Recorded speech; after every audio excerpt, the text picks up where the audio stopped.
Hoy estamos con Álex Chico. Álex es uno de los poetas españoles más interesantes. Creo que no hay más que echar un vistazo a la reseña de los libros que ha publicado hasta ahora para darse cuenta de la solidez de su propuesta poética. Él de momento creo que ha publicado 3 libros, pero claro, teniendo en cuenta la edad que tienes. Buenos días, Álex. Hola. 3 libros fantásticos, porque el primero salió en la editora regional de Extremadura, La tristeza del eco, con una aceptación crítica pues muy notable. El segundo es Dimensión de la frontera, que salió en la isla de Siltolá. Sí. Y este último, que se publicó hace unos meses en la colección Luna de Poniente de la editorial de Una Libros, Un lugar para nadie, que creo, Álex, que de los tuyos es quizá el que más ecocrítico ha despertado. ¿Quién es Álex Chico exactamente? Bueno, en primer lugar, muchas gracias por invitarme aquí, José María. Supongo que si fuera capaz de responder eso no escribiría, ¿no? No lo sé, visto un poco con la trayectoria así literaria de esos 3 libros y tal, supongo que será una suma de ambos, o sea, de los 3, pero con una mayor identificación con este último, ¿no?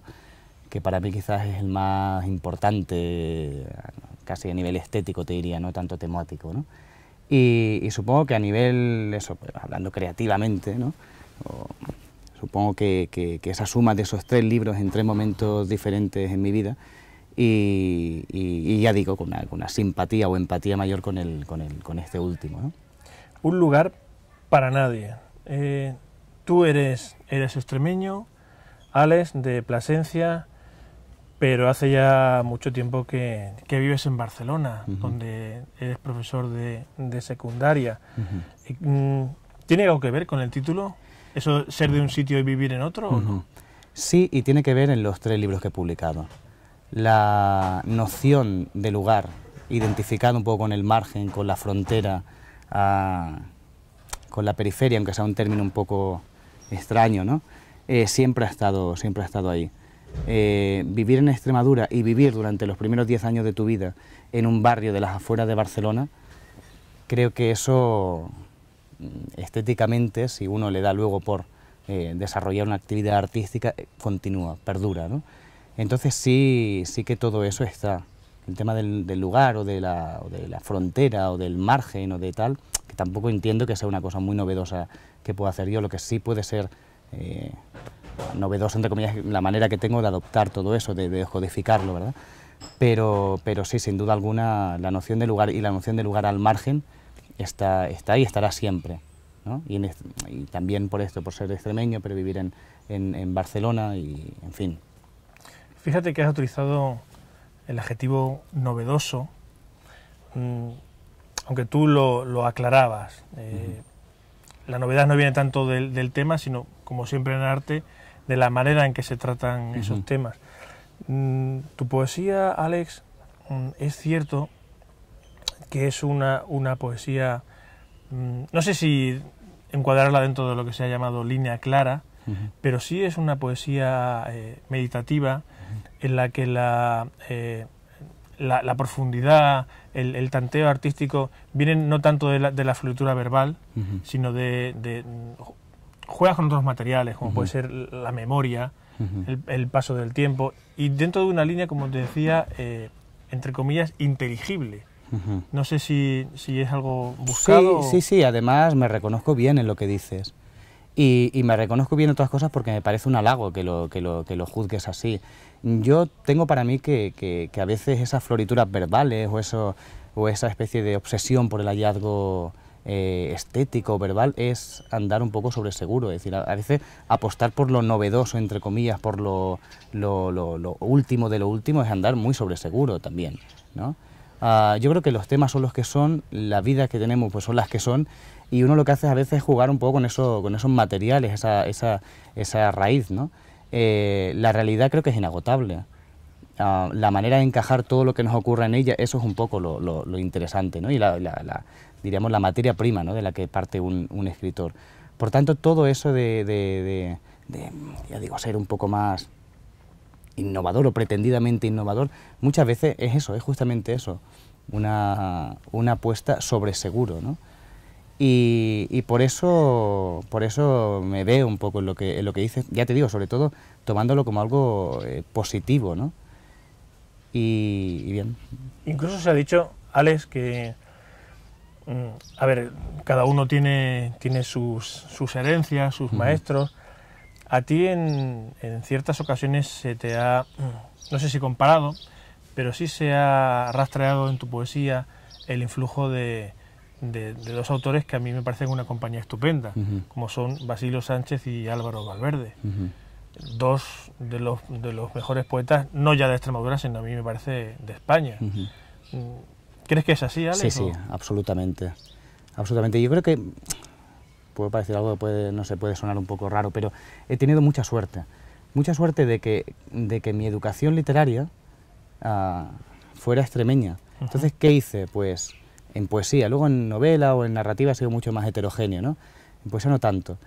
Y esa educación literaria mía, mi primera educación literaria fue enteramente extremeña, ¿no? Eché mano de quien más o menos tenía al lado, que me mereciera un mínimo de interés y tal, ¿no? Y en este caso Álvaro Valverde fue el primero, y luego Basilio y Ángel Campos Pámpano, ¿no? Que son como los tres un poco pilares que he tenido, sobre todo en mis dos primeros libros. Luego uno también, más que influencias, son confluencias también, ¿no? También desarrolla a su manera ciertos temas, ¿no? Pero sí, lo digo con total honestidad, es decir, tuve suerte en elegir bien a quién podría servirme un poco de guía, y por supuesto que mucha forma de mirar, eso que tú decías antes de meditativo y tal, me viene por haber leído a Álvaro, me viene por haber leído a Basilio, me viene por haber leído a Ángel Campos, ¿no? Y el influjo está ahí y seguirá siempre, seguro. Estos tres libros de los que hablamos al principio, a mí me parece, Alex, no sé, que casi son como tres capítulos de una misma serie, en la que cada vez la intriga se acrecienta, en la que cada vez hay más personajes, es decir, casi, no sé si es una trilogía, sí, pero sí que tienen ese aire de familia. Es decir, si uno ha leído los dos primeros libros, luego será capaz de reconocer con más facilidad pues algunos símbolos que aparecen en Un lugar para nadie, incluso algunos elementos que ya se mostraban en tus dos libros anteriores. Y ahora, Alex, chico, ¿en qué está trabajando? ¿En una cuarta fase de esta serie o en algo distinto? Mira, has dicho algo que me interesa mucho, cómo lo que he escrito progresivamente ha ido a algo parecido a una cierta intriga, entre comillas, ¿no? Puede ser incluyendo a más personajes, por ejemplo, ¿no? Que en el fondo no es ni más ni menos que incluir a más lecturas, a más escritores, ¿no? De los que recibes una cierta influencia, ¿no? Me interesa mucho, y más últimamente, ese tema de la realidad, la ficción, ¿no? El que a partir de una especie de sustrato real, digamos, que haya algo que subyazca y sea misterioso, digamos, ¿no? Es decir, nada más misterioso a veces que la propia realidad, ¿verdad? Nada misterioso que lo propiamente tangible, ¿no? Entonces creo que lo que he ido escribiendo últimamente, sí que hay más presencia del otro, ¿no? Y no es una línea un poco más confesional, a lo mejor más personal, más íntima, ¿no? Que existía en el primer y en el segundo libro. Lo he abierto, digamos, y he sido capaz, o intentado ser capaz, de dar la palabra a otros y hacer que yo también esté en ese otro, ¿verdad? ¿Pero es un libro de poesía, Alex? Es un libro de poesía, sí, que está, si no terminado, prácticamente terminado. Y tiene mucho que ver con este último, no es igual, digamos, o sea, no es igual, quiero decir, no, pero bueno, la línea, un poco la estética que intenté abrir en este último, que para mí este último fue un libro muy, muy importante porque lo escribí sin pudor, entre comillas, es decir, lo digo tal cual, es decir, en el sentido de que bueno, que sabía que lo iba a publicar, sabía que, sí, gracias al ofrecimiento de Marino y de Elías, y eso te da una cierta libertad creadora, es decir, ya no escribes tanto como se supone que tienes que escribir, ¿no? Y eso a nivel un poco estético, o casi diría psicológico, ha sido fundamental, ¿no? Absolutamente fundamental, ¿no? Sí, porque muchas veces uno se encuentra con la presión de... Bueno, yo casi siempre, escribo y uno no sabe muy bien si esto se publicará, no se publicará, dónde... Pero es cierto que eso, te lo he oído en más de una ocasión, esa seguridad que te dio el saber que iba a salir con una fecha determinada. Qué bien, pues nada, a ver si terminas el libro. Además tú piensas que yo no sé si te pasaba a ti o no, pero a mí me pasaba cuando empezaba a escribir poemas o cuentos o lo que fuera, cuando pedías opinión a alguien, siempre le preguntaba, ¿y esto si lo leyeras en un libro te sonaría bien? No, tal, es decir, siempre tienes un poco la conciencia de tal. Eso es un poco de lo que te liberas en cierta forma, ¿no? Al tener esa seguridad. Alex también pertenece al consejo de redacción de una revista ya de mucho peso en España, como es la revista Quimera. Llevas en ella relativamente poco tiempo. ¿Y crees que te ayuda a la hora de escribir el pertenecer a una revista literaria o no? Sí, creo que sí. Creo que te hace leer más, te hace conocer más estética, más tendencias, más propuestas literarias. Creo que todo eso sí que ayuda, sin duda alguna. Puede que a lo mejor no, o ayude incluso igual o menos que a lo mejor otro tipo de lecturas un poco más privadas o personales que no estén ligadas forzosamente con tal. Seguramente seguiría escribiendo, no sé si igual, digo yo que sí, si no estuviera en este consejo de redacción de la revista Quimera. Pero de la misma manera que si fuera director de una editorial, tampoco creo que me influyera en exceso. Pues, ¿a la hora de escribir? Sí, a la hora de escribir. Yo creo que no. No estoy seguro, tampoco he sido nunca director de ninguna editorial, de momento al menos, pero hablando un poco si eso me puede influir a mí en el día a día, no lo veo tan claro. Pero bueno, indudablemente uno sí que abre lecturas, propuestas, formas un poco de decir que a veces son ajenas a tu... te fuerzas un poco a leer todo eso, ¿no? Y en ese sentido sí que puede ser que a lo mejor haya algo, ¿no? que te toque, te salpique, ¿no? Para bien, por supuesto, ¿no? Sí, a eso me refería. Sí. Claro. Bueno, Alex, para concluir, Alex, siempre acostumbramos a pedirle a nuestros invitados que nos lean un texto. En este caso, nos encantaría que nos leyeses un poema del lugar para nadie, si Perfecto. te parece. ¿No? Ficciones. A este lugar le sucede una impostura.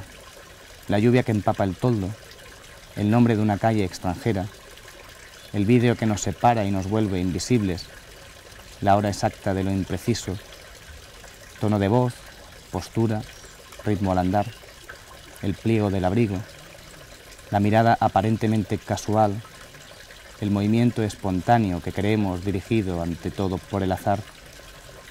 Una impostura, es cierto, aunque así es a veces la vida, hacer de la mentira una forma de verdad, una impresión cierta, tal vez dudosa, de todo lo que nos rodea. La memoria que nos queda es también eso, un hecho lejano al que se añaden otros hechos más ajenos y extraños. Frases confusas serán con el tiempo nuevos axiomas. La temperatura variará de un calor tibio a un clima frío, quizá gélido. La anécdota menos conocida de algún autor será explicada como una experiencia propia.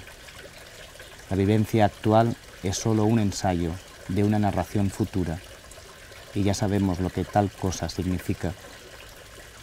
Ese es el presente que dejamos, el de una suma de ficciones. Debemos ser conscientes de que esa impostura, en ocasiones, también nos salva. Vaya muestra. Ficciones dentro del libro Un lugar para nadie, de la editorial de Laguna Libros. Alex Chico, muchísimas gracias por habernos acompañado esta mañana. Gracias a ti, a vosotros, por haberme invitado, un placer. Y bueno, espero que nos veamos pronto. Fenomenal. Hasta la próxima, Alex. Hasta la próxima.